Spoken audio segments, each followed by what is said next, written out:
যে বুজুর্গ ফকিরটি আল্লাহর নাম শোনা মাত্রই নিজের শরীরের মাংস কেটে দিয়েছে, ওই ফকিরটির দোয়া করার জন্যই সেই মহিলার সন্তান দান করেছি।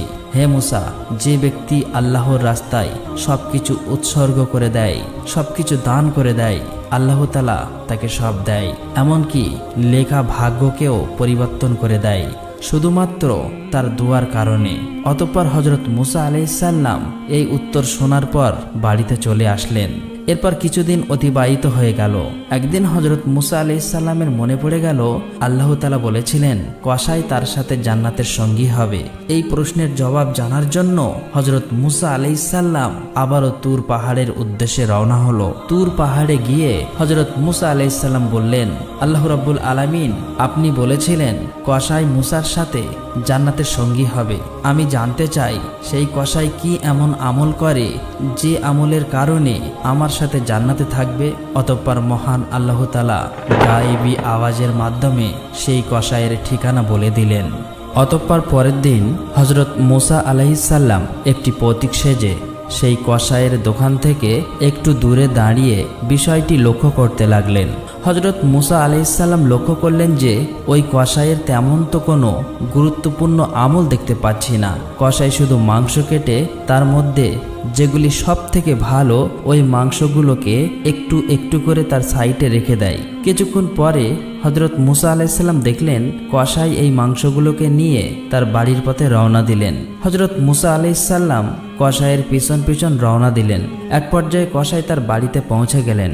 হযরত মুসা আলাইহিস সালাম দূর থেকে তার বাড়ি লক্ষ্য করে সেদিনের মতো সেখান থেকে চলে গেলেন। পরের দিন হযরত মুসা আলাইহিস সালাম আবারও সেই কসাইয়ের বাড়িতে গেলেন এবং বললেন, বাড়িতে কেউ কি আছেন? আমি একজন মুসাফির। কিন্তু বাড়ির ভিতর থেকে কোনো উত্তর এলো না। তখন হযরত মুসা আলাইহিস সালাম ভাবলো আসলেই বাড়িতে কেউ নেই। অতঃপর হযরত মুসা আলাইহিস সালাম আবারও সেই কসাইয়ের দোকানের পাশে উপস্থিত হলেন। দূর থেকে লক্ষ্য করলেন কসাই যখন মাংস কেটে একটি ভালো মাংসের টুকরো তার পাশে রেখে দিল, তখন একজন ক্রেতা বলল, ভাই কসাই, আমাকে তোমার পাশে থাকা ওই মাংসের টুকরোটাও দাও, বিনিময়ে আপনাকে অতিরিক্ত দাম দেব। তখন কসাই বলল, আপনি আমার যতই দাম দেন না কেন এই মাংসের টুকরাটুকু আমি দেব না, কেননা এটি আমার বাড়িতে নিয়ে যাব। তখন হযরত মুসা আলাইহিস সালাম মনে মনে ভাবলো বাড়িতে তো কেউ নেই। কসাইকে যখন ক্রেতা মাংসের বিনিময়ে অতিরিক্ত দাম দেওয়া সত্ত্বেও কসাই কেন মাংস দিচ্ছে না, এটা হযরত মুসা আলাইহিস সালাম বুঝতে পারলেন না। অতঃপর ক্রেতা যখন মাংস নিয়ে চলে গেল, তার কিছুক্ষণ পর কসাই তার দোকান বন্ধ করে পাশে রাখা ওই মাংসের টুকরো একটি ব্যাগে করে তার বাড়ির দিকে রওনা হলেন। এটা দেখে হযরত মুসা আলাইহিস সালাম কসাইয়ের পিছু পিছু রওনা হলেন। কসাই যখন তার বাড়িতে উপস্থিত হলেন, এমন সময় হযরত মুসা আলাইহিস সালাম ঘরের বাইরে থেকে আওয়াজ দিয়ে বললেন, বাড়িতে কেউ কি আছেন? আমি একজন মুসাফির বলছি। তখন কসাই বাইরে এসে হযরত মুসা আলাইহিস সালামকে জিজ্ঞেস করলেন, ভাই আপনি কে? আপনাকে তো আমি ঠিক চিনতে পারছি না। তখন হযরত মুসা আলাইহিস সালাম বললেন, আমি একজন মুসাফির, আজ রাতটুকু আপনার বাড়িতে আমাকে কি আশ্রয় দেবেন? কাল সকাল হলেই আমি আমার গন্তব্যে রওনা দেব। তখন কসাই বললেন, নিশ্চয়ই দেব, আসুন আমার বাড়ির ভিতরে আসেন। বাড়ির ভিতরে গিয়ে কসাই বললেন, ওহে মুসাফির ভাই, আপনি এখানে বসুন, পাশের ঘরে আমার একটু কাজ আছে। এই বলে কসাই ওই ঘর থেকে পাশের ঘরে চলে গেলেন। হযরত মুসা আলাইহিস সালাম দেখলেন পাশের ঘরে গিয়ে কসাই একা একা রুটি করছে এবং মাংস রান্না করছে। অতঃপর কিছুক্ষণ পর হযরত মুসা আলাইহিস সালাম দেখলেন কসাই এক ঘরের কোণ থেকে একটি ঝুড়ি থেকে একজন বয়স্ক বৃদ্ধাকে আস্তে আস্তে আদবের সাথে নিয়ে আসছে। তারপর ওই মাংস রুটি বয়স্ক বৃদ্ধাকে খুব স্নেহের সাথে খাইয়ে দিচ্ছে, ঠিক যেন একটি ছোট্ট শিশুকে তার মা স্নেহ ভালোবাসা দিয়ে খাইয়ে দেয়। ঠিক তেমনি কসাই ওই বয়স্ক বৃদ্ধাকে খাইয়ে দিচ্ছেন। অতঃপর কিছুক্ষণ পর কসাই কিছু মাংস রুটি নিয়ে হযরত মুসা আলাইহিস সালামের কাছে এসে বললেন, ওহে মুসাফির ভাই, এই নাও আপনার খাবার। আপনার খাবার দিতে আমার একটু দেরি হয়ে গেল, আসলে আমার একটু কাজ ছিল, এই জন্যই আপনাকে আগে খাবার দিতে পারিনি। তখন হযরত মুসা আলাইহিস সালাম বললেন, আগে বলেন এই বৃদ্ধা মহিলাটিকে? তখন কসাই বললেন, এই বৃদ্ধা হলো আমার মা ছাড়া এই দুনিয়ায় আমার আর কেউ নাই, আমি ছাড়া আমার মায়ের এই দুনিয়ায় আর কেউ নেই। আমার মা বৃদ্ধা হয়ে গেছে, ভালো করে চলাফেরা করতে পারে না, ভালো করে খেতেও পারে না, তাই আমি প্রতিদিন দোকান থেকে ভালো ভালো নরম মাংসের টুকরাগুলো রেখে দেই এবং বাড়িতে এসে মাকে রান্না করে খাইয়ে দেই। এই কথা বলার পর কসাই সেখান থেকে চলে গেলেন। হযরত মুসা আলাইহিস সালাম কসাইয়ের মায়ের প্রতি এমন ভক্তি এবং স্নেহ ভালোবাসা দেখে বিস্ময়ে হতবাক হলেন। অতঃপর হযরত মুসা আলাইহিস সালাম পাশের ঘর থেকে লক্ষ্য করে দেখলেন তার বৃদ্ধা মা চোখের পানি ছেড়ে দিয়ে কান্না করে দুটি হাত তুলে আল্লাহর দরবারে দোয়া করতে লাগলেন, ওগো আল্লাহ, তুমি রহমানের রহিম, গফুর আর রহিম, সবই খবর রাখো। পৃথিবীতে এমন কিছু নাই আল্লাহ গো যার খবর তুমি রাখো না। আমার ছেলে কসাইয়ের সেবায় আমি খুশি। আল্লাহ গো, মা হয়ে আমি তোমার দরবারে দোয়া করে বলছি, শুনেছি এই বনি ইসরাইলের সবচেয়ে বড় পয়গম্বর হযরত মুসা আলাইহিস সালাম, হে আল্লাহ, দয়া করে মেহেরবানি করে আমার এই ছেলে কসাইকে হযরত মুসা আলাইহিস সালামের সাথে জান্নাতে দিয়ে দিও। অতঃপর হযরত মুসা আলাইহিস সালাম বাড়িতে না গিয়ে তুর পাহাড়ের দিকে গেলেন। তুর পাহাড়ের উপরে গিয়ে হযরত মুসা আলাইহিস সালাম বললেন, হে আল্লাহ, আমি কসাইয়ের বাড়িতে গিয়ে দেখলাম কসাই শুধুমাত্র তার মায়ের অতি ভক্তি সেবা ছাড়া আর তেমন কিছুই দেখতে পায়নি। তখন এক গায়েবী আওয়াজের মাধ্যমে মহান আল্লাহ রাব্বুল আলামিন হযরত মুসা আলাইহিস সালামকে বললেন, হে মুসা, তুমি জেনে রাখো যে আমলের কারণে কসাই তোমার সাথে জান্নাতে যাবে সেটা হলো তার মায়ের অতি ভক্তি ও মায়ের সেবা। কসাইয়ের মা কান্না করে চোখের পানি ছেড়ে দিয়ে তার ছেলে কসাইয়ের জন্য দুটি হাত তুলে দোয়া করেছে, কসাই যেন নবী মুসার সাথে জান্নাতে যেতে পারে। আল্লাহ তাআলা কখনো মায়ের দোয়া ফেরত দেয় না। হে মুসা, কসাইয়ের আসল আমল হলো তার মায়ের প্রতি এমন ভক্তি, সেবা এবং মায়ের প্রতি এমন স্নেহ ভালোবাসা যার কারণে কসাই তোমার সাথে জান্নাতে যাবে। এমনি ভাবে বয়ে যায় সময়ের পর সময়। ইতিমধ্যে আল্লাহ তাআলার দেওয়া সমস্ত আদেশ দায়িত্ব সহকারে পালন করেছে, এবার বিশ্রামের পালা। তাছাড়া হযরত মুসা আলাইহিস সালামের বয়স হয়েছে অনেক। হযরত মুসা আলাইহিস সালাম মনে মনে অতীতের অনেক কথা ভাবছেন। এমন সময় হঠাৎ করে মালাকুল মউত আজরাইল ফেরেশতা হাজির হলেন। হযরত মুসা আলাইহিস সালাম তখন আজরাইল ফেরেশতাকে জিজ্ঞেস করলেন, আপনি কি আমার জান কবজ করার জন্য এসেছেন? আজরাইল ফেরেশতা বললেন, জি হ্যাঁ, আল্লাহ তাআলার নির্দেশ অনুসারে আপনার এবারে জান কবজ করার সময় হয়ে গিয়েছে।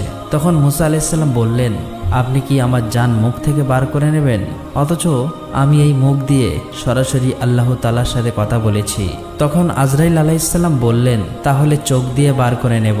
তখন হযরত মুসা আলাইহিস সালাম বললেন, এই চক্ষু দ্বারা আমি আল্লাহ তাআলার নূর দর্শন করেছি। এবার আজরাইল আলাইহিস সালাম বললেন, তবে নাক দিয়ে জান বের করে নেব। তখন মুসা আলাইহিস সালাম বললেন, আল্লাহর দিদারের মুহূর্তে বেহেশতি পরিবেশের সুঘ্রাণ আমি নাক দ্বারা নিয়েছি। তখন আজরাইল আলাইহিস সালাম বললেন, আমি এত কথার জবাব দিতে আসিনি, আমার যেভাবে ইচ্ছা আমি সেভাবেই জান কবজ করে নেব। হযরত মুসা আলাইহিস সালাম আজরাইল ফেরেশতার কথায় প্রচন্ড রেগে গেলেন এবং হযরত মুসা আলাইহিস সালাম খুব জোরে আজরাইল ফেরেশতাকে থাপ্পড় মারলেন। ফলে আজরাইল ফেরেশতার চক্ষু দুটি বার হয়ে গেল। তখন আজরাইল ফেরেশতা সাথে সাথে আল্লাহ তাআলার দরবারে চলে গেলেন এবং আল্লাহ তাআলার সাথে সমস্ত ঘটনা খুলে বললেন। আল্লাহ তাআলা তখন আজরাইল ফেরেশতার চক্ষু দুটি ঠিক করে দিয়ে বললেন, আমার নবীদের মধ্যে মুসার নাই এত গরম মেজাজ আর কোনো নবী নেই, অতএব তার জান কবজের বিষয় আমি দেখব, তোমার আর তার কাছে যেতে হবে না। কয়েকদিন পর ওহী দ্বারা আল্লাহ তাআলা মুসা আলাইহিস সালামকে বললেন, হে মুসা, তুমি যদি একটি মেষের পশমের সংখ্যা পরিমাণ হায়াতের আরজি করো তাহলে তা পূরণ করে দেব। তুমি পৃথিবীতে যত বছর বাঁচার আশা করবে তত বছর বাঁচতে পারবে। এ কথা শুনে হযরত মুসা আলাইহিস সালাম বললেন, তাহলে তো তারপরেই অবশ্যই মৃত্যুবরণ করতে হবে আর এই দীর্ঘ বছর পৃথিবীতে কষ্ট করে বেঁচে থাকতে হবে যেমনটা আগে হয়েছে। অতএব সবচেয়ে নিরাপদ স্থান আল্লাহ তাআলার সান্নিধ্য লাভ, এটি অনেক উত্তম। তিনি বললেন, হে আল্লাহ, নির্ধারিত হায়াতের পরে আমি তোমার সান্নিধ্য লাভ করতে চাই। আমি যে তোমাকে বড্ড বেশি ভালোবাসি, তোমার নৈকট্য আমার কামনা। হে আল্লাহ, আমার মৃত্যুর পূর্বে আর একবার তুর পাহাড়ে তোমার দর্শন দাও, এই আবেদনটুকু তুমি কবুল করো। তখন আল্লাহ তাআলা হযরত মুসা আলাইহিসসালামের আবেদন মঞ্জুর করলেন।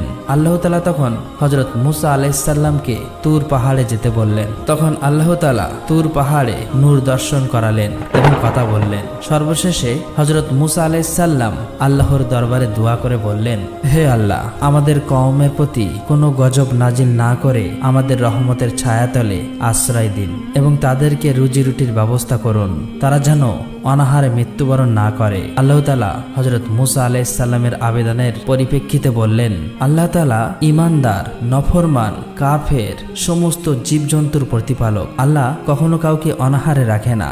যে যেখানে যে অবস্থায় থাকুক না কেন, আল্লাহ তার রিজিক সেখানেই পৌঁছে দেয়। এই কথা বলার পর আল্লাহ তাআলা তখন মুসা আলাইহিসসালামকে পাহাড়ের উপরে আঘাত করতে বললেন। হযরত মুসা আলাইহিসসালাম পাহাড়ের উপরে আঘাত করলেন। তখন সেখান থেকে একটি নদী হয়ে গেল।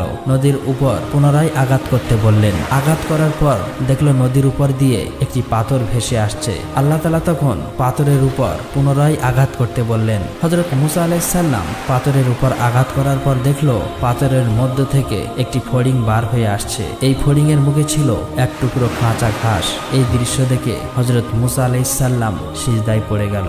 কিছুক্ষণ পর হযরত মুসা আলাইহিসসালামকে সালাম প্রদান করে বিদায় দেওয়া হলো। হযরত মুসা আলাইহিসসালাম তুর পাহাড় থেকে নেমে একটু দূরে গিয়ে দেখলেন 7 জন লোক একটি কবর খুঁড়ছে। তখন হযরত মুসা আলাইহিসসালাম তাদেরকে জিজ্ঞেস করলো, ভাই, তোমরা এই নির্জন এলাকায় কার কবর খুঁড়ছো? তারা বলল, আপনার নাই একজন মহান ব্যক্তির কবর খুঁড়ছি, আপনিও আমাদের সাথে এই সওয়াবের কাজে শরীক হতে পারেন। তখন মুসা আলাইহিসসালাম তাদের সাথে কিছুটা কবর খোঁড়ার কাজ করলেন। তাদের মধ্যে একজন বলল, হে আল্লাহর নবী মুসা আলাইহিসসালাম, আমরা যার জন্য এই কবর খুঁড়ছি সেও আপনার ন্যায়, অতএব কবরটি মাপার জন্য আপনি একবার শুয়ে পরীক্ষা করে দেখুন। হযরত মুসা আলাইহিসসালাম তাদের কথাই কবরে নেমে শুয়ে পড়লেন এবং বললেন, হে আল্লাহ, কত নিচু এই জায়গাটি, তুমি এই জায়গাটি আমার জন্য কবুল করো। হযরত মুসা আলাইহিসসালামের দোয়া করার সাথে সাথে একটি ফেরেশতা এসে তাকে একটি আপেল খেতে দিল। বিসমিল্লাহ বলে যখন হযরত মুসা আলাইহিসসালাম আপেলটা খেতে শুরু করলো, আর তখনই মুসা আলাইহিসসালামের জান কবজ হয়ে গেল। তখনই ওই ফেরেশতা হযরত মুসা আলাইহিসসালামকে উঠিয়ে গোসল করালেন, জানাজা পড়ালেন এবং তাকে পুনরায় ওই কবরেই দাফন করলেন। আসসালামু আলাইকুম।